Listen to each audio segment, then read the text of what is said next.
San Francisco has 11 picks. They have this one. They have 2 twos. They got 3 threes. They have Marcus Lattimore, who they picked last year in the 4th round, going to come in and help at running back. So he's a pick that they already have that didn't count yet. They've made the championship game all 3 years under Jim Harbaugh and general manager Trent Baalke. They played a gutsy January brand of ball, almost won at Seattle at the end. What do? With the 30th pick in the 2014 NFL Draft, the San Francisco 49ers select Jimmie Ward, defensive back, Northern Illinois. That's a good pick. A really good pick. Really good pick, and more defense. Leading tackler in Northern Illinois, and he has tremendous ball skills. I think this kid can be a corner. I wouldn't be surprised if he replaces Carlos Rogers as their nickel corner inside. He can cap off as a safety, he can cover you, and he can catch picks. He makes a wrong shoulder blind interception against Kent State that makes Earl Thomas stand up and salute. This kid can do a lot of different things. He's not real big. He's built like a corner. He hits like a safety. A lot of production, Mel. Led the team in tackles the last 2 years. Talk about this past season, 95 tackles, 7 picks, 10 pass breakups, 10 interceptions the last 2 years, blocked 3 punts as a freshman. He's a football player. Loved the kid. Didn't think it'd be a late one. Thought it'd be an early to mid 2. I think he will be using that role. They brought in Antoine Bethea. You have Eric Reed. You had a big hole at corner.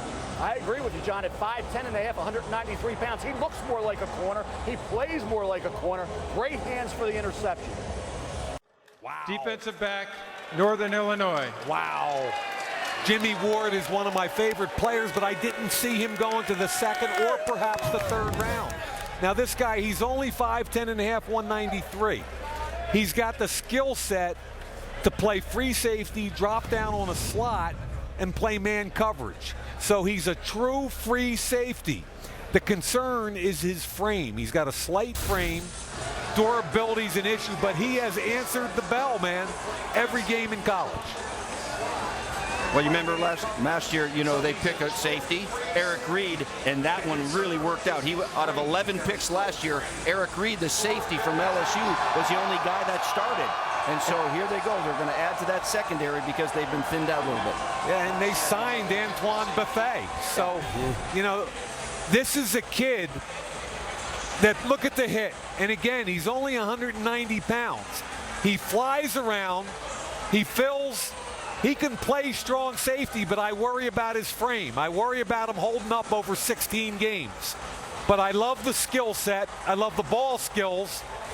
I love the toughness. And this is a kid that's a natural center fielder, but not afraid to drop down in the box and make a play. Yeah, they'll toughen him up in San Francisco, though. They'll put some weight on him. Look at this play right here. Look at that play. You playing in San Francisco, you only play one style of football in San Francisco. They teach you that. It is a rite of passage, and that's why this is a good spot for a young man that loves to play the game. With the 57th pick in the 2014 NFL Draft, the San Francisco 49ers select Carlos Hyde, running back, Ohio State. The running back run continues, and this might be, when it's all said and done, the best one of the entire bunch. I think he is the best running back in this draft. First of all, he's got the size and the power you look for. Watch number 34 here. He's a wide base runner, 5'11", just shy actually of 6 feet, 230 pounds, and he hates getting tackled. He lowers his shoulder, he runs with really good pad level, and he will drive his legs and finish runs. Now, in addition to all that, he's got pretty good speed, and he catches the ball well out of the backfield, and most importantly, he can get on the field right now because he can block now. Stop for negative yardage only 3 times all season. That's it. And I tell you, this kid, you think about Eddie George, a great back he was at Ohio State. Carlos Hyde, best yards per carry average at 6.1 in Ohio State history. Top shelf talent at the 57th pick. You better be ready to compete, though, if you're Carlos Hyde or any running back on this roster, because it's almost an embarrassment of riches, and there's a lot of young guys that are just trying to eat. And we don't know what's going to happen with Marcus Lattimore. He says he's ready to roll.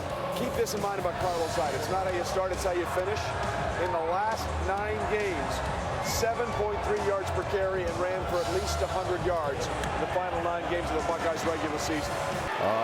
That is a total Jim Harbaugh paint swapping choice right there. So now we find what did we talk backs. about leading up to this, guys? Sorry about that, Rich. What did we talk about leading up to this?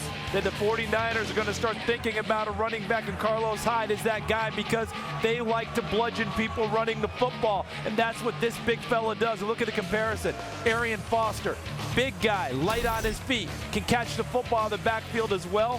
But look at the vision, and then look at him, exploding for yardage. Remember last season, he didn't play the first 3 games of the year. Suspended due to off-field issues, finished up well over 200 yards against Michigan. Does not turn down carries, and the play that sold me, catching the football against Illinois, he caught it so effortlessly out of the backfield. I said, this big guy has the mitts. I was at his pro day, and that's what surprised me the most, his ability to catch. But watch him here, one-on-one with a safety at 230 pounds, not even close. Runs away from him. He's got great speed for his size. Zone to his right, reads the pullers. Now watch him read the block, make the cut, and get upfield. That's beautiful. North and south. Check out the balance, coach, on this one. Watch the balance. Boom, stay up, stay up. Nice, I like it. And at his pro day, he caught everything. And for me, that's what sold it. He and Hill both have first-round talent. Between the two of them and Sankey, they slid into the second round, but they're all phenomenal football players. Well, I don't know if Trent Baalke and Jim Harbaugh are indeed not talking to one another, but I don't know of a combination that's doing much better than the 49ers over the last few years. They have moved themselves, in my opinion, up to that elite group of franchises that work with a vision and a plan in mind. With the 70th pick in the 2014 NFL Draft, the San Francisco 49ers select Marcus Martin, center, USC. And there is Marcus Martin backstage, waiting a long time to hear his name called. And again, Niners are happy. I love centers. Great thing about it, you know, I heard one person describe Marcus Martin blocking as a runaway beer truck, and that's a good thing. That's a really good thing. I'll describe him as a steal. This is what the 49ers have, it's what they do. Trent Baalke identifies players that are starting to fall. Doesn't necessarily matter which position, Mel. I had him rank Marcus Martin as the 37th best player in this draft. You can play him at center. You can play him at guard. He's physical. He's got to improve a little bit with his balance and finishing.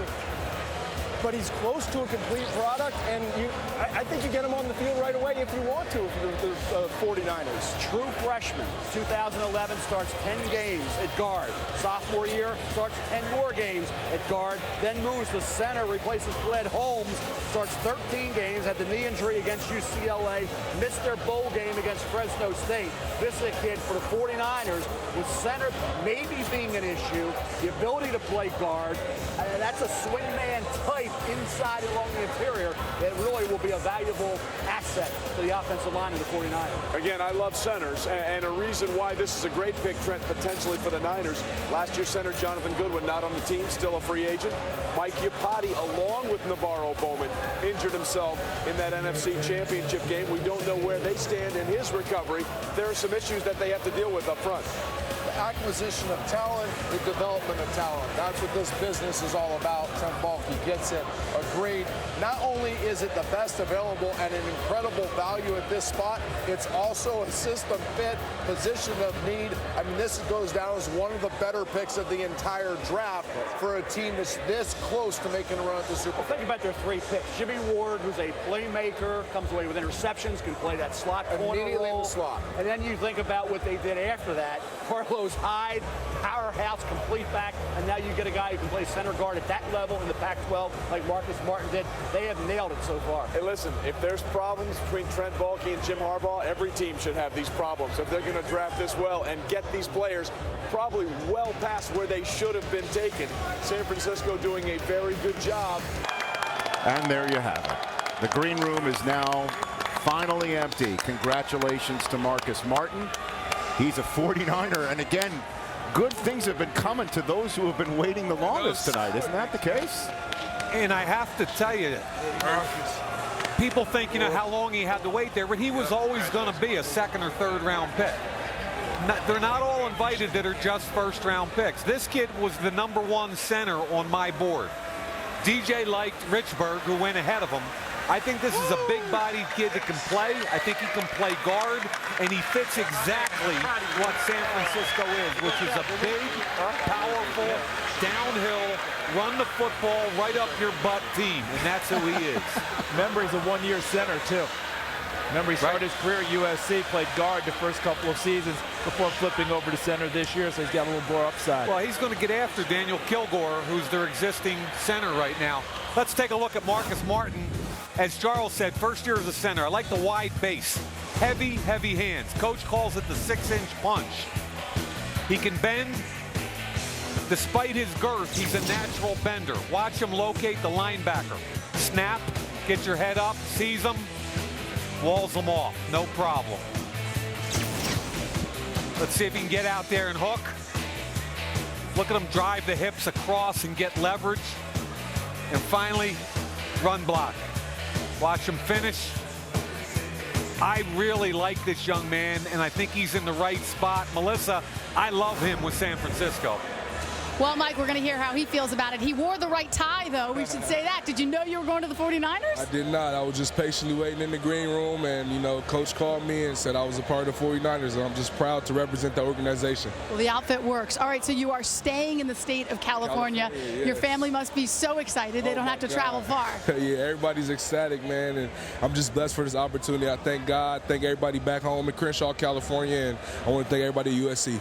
Yeah, and you're going to be playing with some pretty big talent there in Colin Kaepernick and the rest of those guys out there. Yes, ma'am, and I'm honored. Congratulations. Thank you.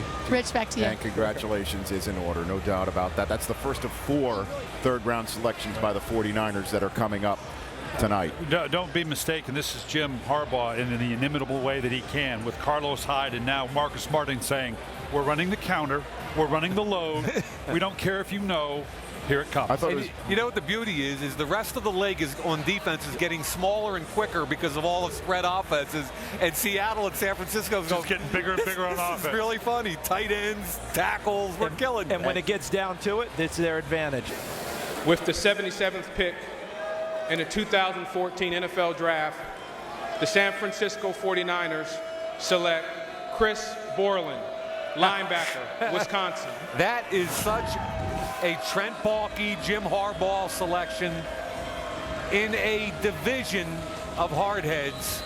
They have just added another thundering hardhead. Chris, one of my favorite players. That's about the 5th time I've said that today. Downhill, runs sideline to sideline. He's too short, he's too slow. I don't care, he can play. San Francisco has made another selection, and again, this is an interesting one. With what's going on with Aldon Smith, we don't know. Navarro Bowman, we don't know. They go linebacker Chris Borland out of Wisconsin. I'll tell you what, I thought he should have been a late one, early to mid 2. I know there were concerns about his shoulder, but I'll tell you what, I know he's under 6 feet. I know he has short arms, but you talk about intensity, you talk about instincts, production, behind the line of scrimmage, going around the line of scrimmage, down the field covering. This kid will light you up. He is a guy who really, I thought, production-wise and consistency-wise, there's not a defensive player in college football that's better than Chris Borland. The 49ers just keep picking football player after football player, and now you get a guy, an inside linebacker, who can get the job done at a high level. And one of the concerns with him is, can he hold up long-term with the shoulder injury that he had? But when you're the 49ers, you can take a chance, and maybe you don't need him to hold up long-term. The bottom line is he's a great football player because of his instincts and his toughness. And I maybe saw him in 6 or 7 tapes. I can probably count on one hand how many tackles he missed. And yes, he's got short arms, but it doesn't matter because he makes tackles and he gets off a block. And sometimes we just do a drive-by because it's correct as football people say, hey, special teams is a third of the game. It's not a drive-by. It's real. You draft guys that can contribute on teams right away. So you're getting a very good football player at linebacker, a position of strength for the 49ers. You're a smidge away from going to the Super Bowl again. Maybe that smidge is becoming the best special teams unit in football. This is a guy, a plug-and-play special team superstar. He's an absolute animal. Look, plug-and-play special teams to go cover kicks. Forget it. Bottom line, if you're Chris Borland, look who they drafted over the last few years. Aldon Smith, Navarro Bowman, Patrick Willis. You got to feel pretty good about coming in. Now, he's a little small, 5'11 and a half, 248 so is pounds. Zach Thomas. This is Borland had to say about that. 5'11 and a half, he said, is not a tiny person. I'm decent sized. You guys like the pick. What does Bill Polian think about the pick? Let's go upstairs. Bill, what do you think about Borland in San Francisco? This is an okay pick in a 3-4, but athletically, he is not the guys you just talked about. He's lacking a little bit on the athletic side of it. And now in a 3-4 where he can just plug and play, that's kind of okay. 4-3, no fit at all because the speed and the lateral movement isn't what you want.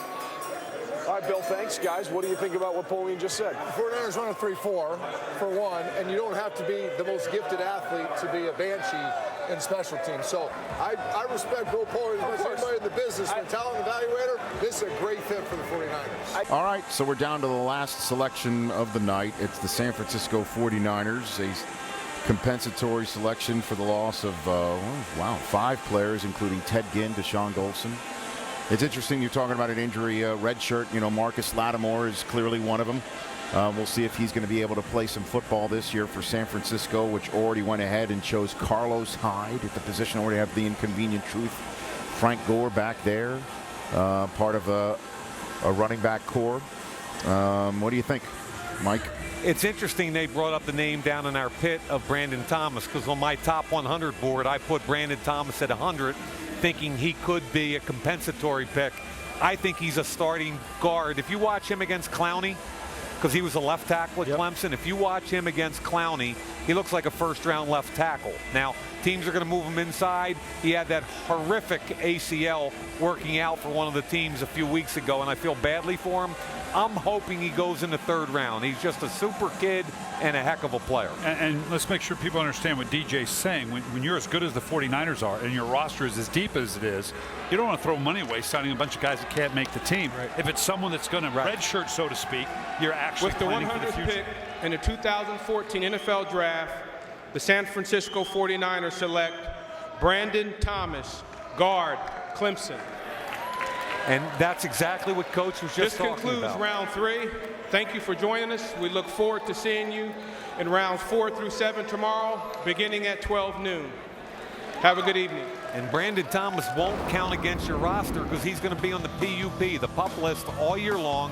Effectively, as Coach said, a redshirt year, and it doesn't count against your 53. So, like Marcus Lattimore, it's the perfect pick for San Francisco that has all those luxury picks available.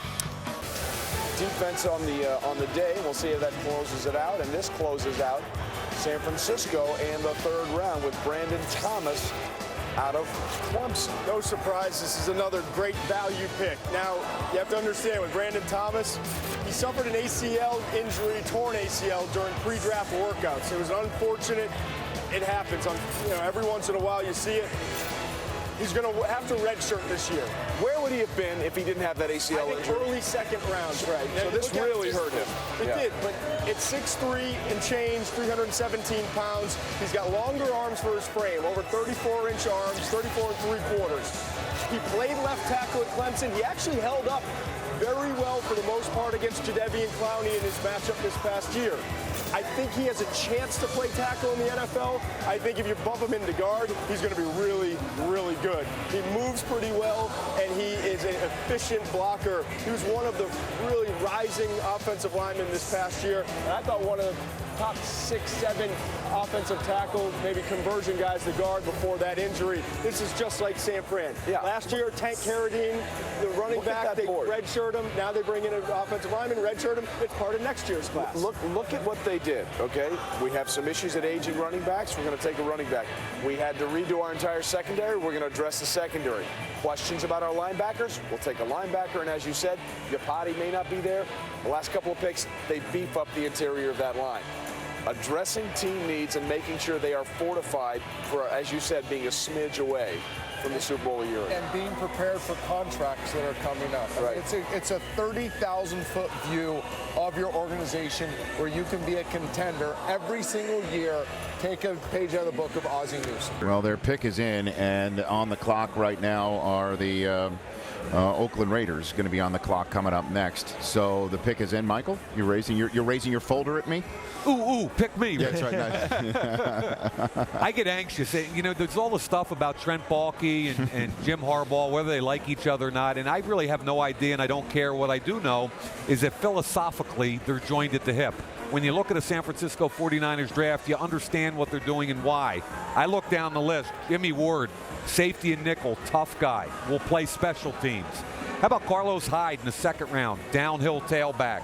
And then on 3 third-round picks. They get Marcus Martin, a big square center out of USC. They get Borland, one of the most active and toughest inside linebackers in this draft. And then DJ just talked about the Thomas supplemental pick that I loved. I love their physicality, and I love their consistency, Coach. To Crabtree and Bolden, and they traded for Stevie Johnson before yesterday's draft. They just added Bruce Ellington, the top wide receiver that was still available on your draft board, Mike. I had a third-round grade on him. Think of a bigger A. Sanders, who came out of the same university, South Carolina.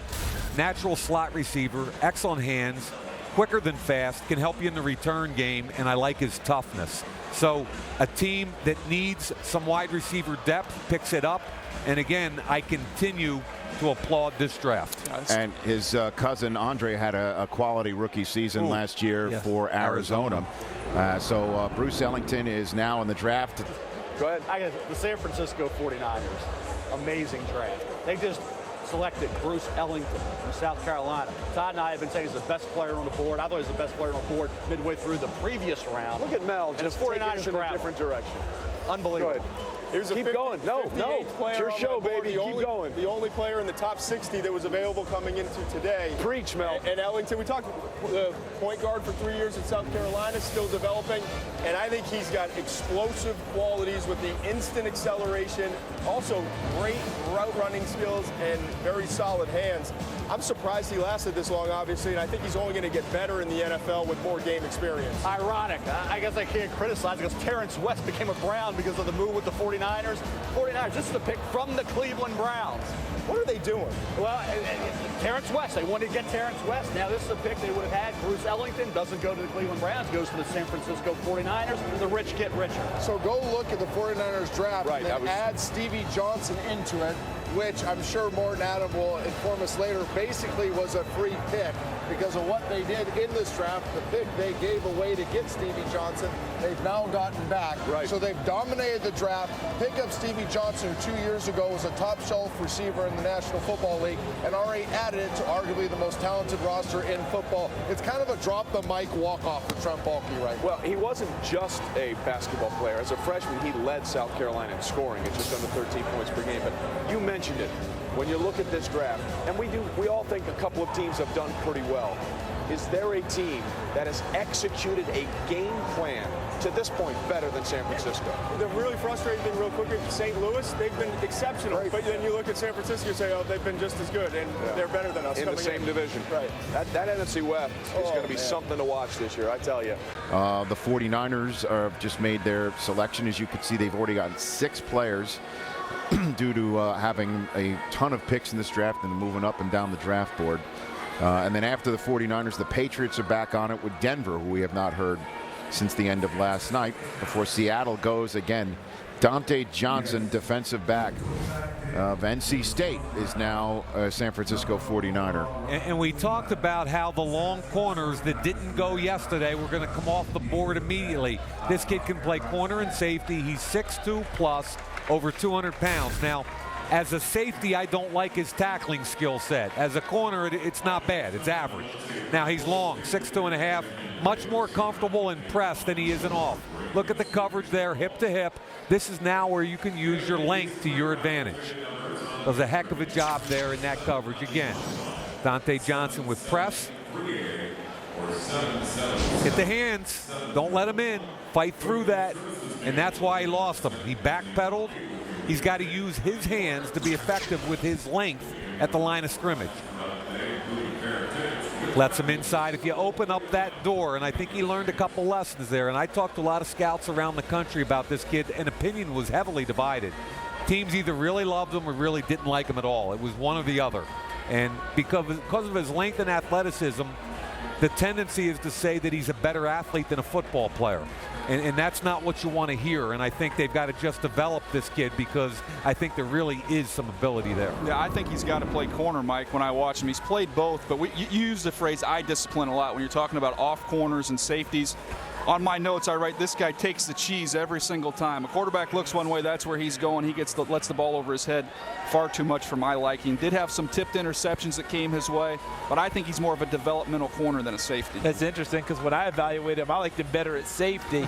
And I know what you're saying, though. Without that eye discipline, that's a touchdown, because that's over his head. But I liked him much better at safety than I did at corner, because I just didn't think he'd be able to hold up out there speed-wise. We move on, taking a look at another smart selection here by the San Francisco 49ers. Big corner, shocker, we hear that in the NFC West. Donte Johnson out of North Carolina State. He has, I'll tell you, the hip flexibility, the turning motion for a kid his size to be a corner, at least get an opportunity to play that position. If you have to move inside, that would be something that could be in the cards for Donte Johnson. Here's a kid that tested pretty well.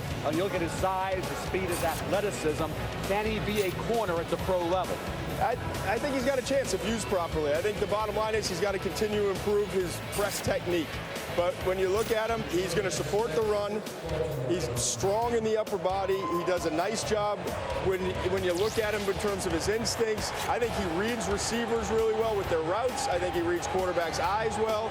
And he's going to be good when you put him in certain underneath zone areas. So I like this pick. I thought Donte Johnson could come off the board in the 3rd round. 49ers continue to get good value at Johnson in the 4th round. Well, listen, he's over 6'2", and he said he believes the way Richard Sherman plays has paved the way for bigger corners.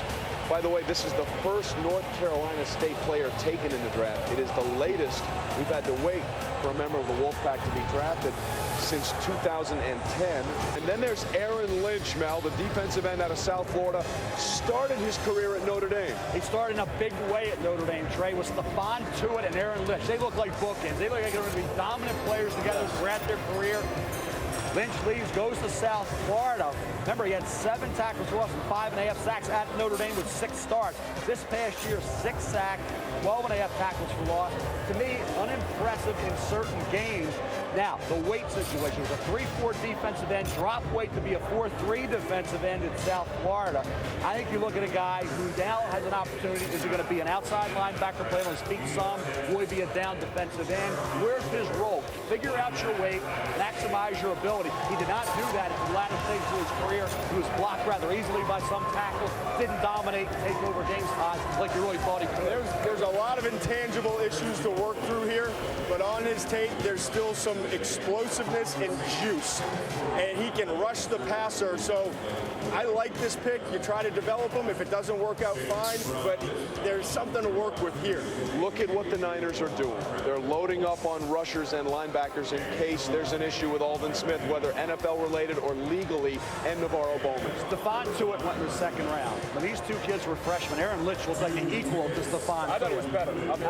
There's a 2nd round pick that Tuitt is, and there's Lynch dropping until day 3 into the later round. So again, if you can maximize this kid and get him to the physical prototype, where's his weight? What can he be? On his feet down, bulk him up a little bit, find a way to get all that talent out of Aaron Lynch, because he's got a lot of it. To that point, 270 at one point at Notre Dame, dropped to 249. He said he was taking a prescription for Adderall and he stopped eating.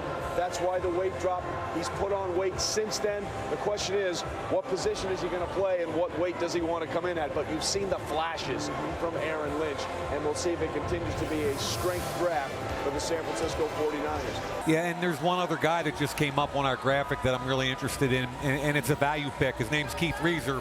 And remember, San Francisco has so many picks, they're already picking for next year. Keith Reaser is a corner from Florida FAU. Verified 4.3 last year in spring ball, but tore his ACL in October. Rehabbed it for 4.5 months, had to have another surgery in February. So this is a guy you're going to put on your PUP, but because he's a 4-3 corner, they're rare, and he'll be ready to compete a year from now. So San Francisco thinking ahead. Now. Yeah, with Brandon Thomas. It's good to be the king, right? I mean, the Seahawks keep trading down and down and down and down. Right. The 49ers had so many picks that they're able to basically start redshirting. They started doing it, again, we mentioned before on this broadcast over the past couple of days, Marcus Lattimore. And they're taking the red shirt off of him. Exactly right. So now you got into Tank Carradine, too. Tank Carradine. Yeah, and Tank was a great pass rusher. Yep. Probably would have been a first-round pick if he didn't get his knee hurt in the Florida game at the end of that deal. So he can affect the passer. He's a very powerful guy. He can play the run, but, I mean, he is a strong, strong guy on that edge.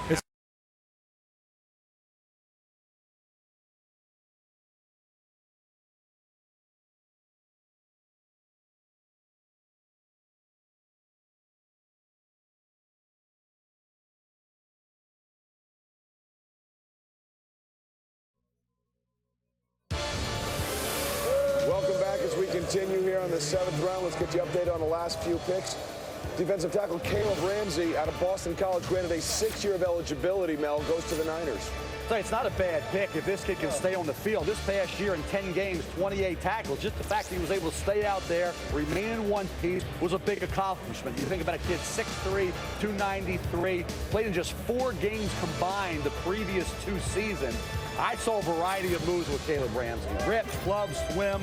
He has some power to go along with quickness, has some pursuit skills, sees action at defensive end and defensive tackle. Durability, Todd, is the huge concern with Kaleb Ramsey. It's an enormous concern. He has quickness and he has power in the upper body. When he's on the field, he's an impact, disruptive playmaker. You just wonder if he's ever going to be able to stay healthy for a full season. But for a team like the 49ers, this makes all the sense in the world. And he's an athletic tackle, which is rare for the 49ers. He can play in the middle of a block, but he can also get off blocks and make plays. And they don't have a lot of those. Yep. Again, San Francisco shoring things up on the defensive side. Ramsey, by the way, 36 reps at 225 at the combine. Only offensive lineman Russell Bodine of North Carolina did 42 reps.